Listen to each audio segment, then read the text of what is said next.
Hola, bienvenidos todos una vez más a mi canal. Mi nombre es Miguel y esto es Miguelitas DIY.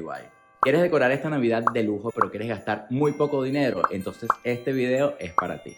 En esta oportunidad te traigo varias ideas, las cuales te van a encantar porque te aseguro que no gastarás muchísimo dinero. De hecho, he tratado de hacer algunas ideas con algunas decoraciones que ya tengo aquí en casa. Entonces, sin más que hablar, vamos a comenzar a ver el primer proyecto del día de hoy.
Hemos llegado a la mitad del video del día de hoy y quiero agradecerles su presencia, su colaboración y por supuesto su cariño conmigo y con el canal.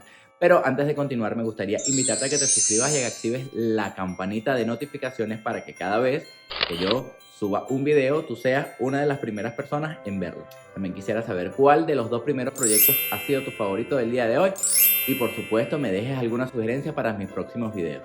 Sin más que hablar, continuemos disfrutando del video del día de hoy.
Hemos llegado lamentablemente al final de este video, pero no quisiera dejarte ir sin recordarte que te suscribas al canal si aún no lo haces y que por supuesto si esta es tu primera vez por aquí, no se te olvide decirme de qué país me estás viendo. También me gustaría invitarte a que veas este video que te dejo por aquí, en el cual tengo 25 ideas de decoración navideña con materiales de muy bajo presupuesto.